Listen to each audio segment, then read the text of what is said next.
Cam 66-8 victory over Adair Casey here in week 1. We will have scores in the studio with Bill. Local scores coming up a little bit later on here once we finish up from the Adair Casey press box here. But our final player that will be a guest here on the post game is Keagan Hosfelt. You got to start off with that touchdown run. You got a chance to carry it a couple of times down near the goal line, and your second carry you punched it in. Take us through the play. Well, I have always wanted to run the ball as an offensive lineman. I don't get to do that very often.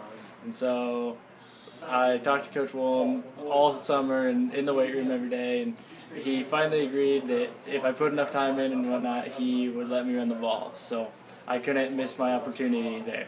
Did you think maybe you were going to get some more carries throughout the summer when you were campaigning for that? No, not really. I just like to give him a hard time and see if I actually could. I wanted to ask one of the guys who came up here about some of the younger players who made an impact tonight. You had a couple of freshmen that played. One that started, Mitchell Williamson, he had a big 53-yard run. Preston Murphy had a lot of good punt returns, and he had a touchdown as well. What about some of these younger guys making an impact? We came into the summer knowing that they were going to make a big impact, and they really showed it tonight and how they can run the ball and just take in positions that they're not really used to, but they practiced and went everywhere during practice, and that helps a ton.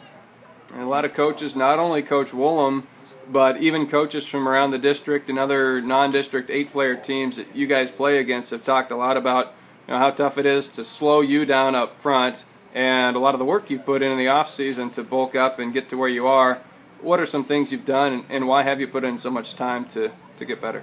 When I was really young, I had 2 great offensive linemen with me, and they pushed me the first year to really push me hard, and they just really started it out. So I have to go and help the young kids now and just push them because they did, or my older kids did to me. Who are those guys? Matthew Williamson and Tyler Stork. What all did you learn from them? Any questions I had or anything on the field, they would come and help and answer my questions and take on blocks, and so I just like to do that for my team, and without them, I would not be the person I am. I'm sure you guys came in tonight expecting to be able to have some success, given Adair Casey had lost a lot of their key guys. Could you have imagined this big of a win? No, we have thought about winning, and we just really came out and put the kids in, and the kids came in not knowing where they were going to play all the time, and we did really well. Keagan, thanks a bunch. Congratulations on the win. Thanks for stopping up here.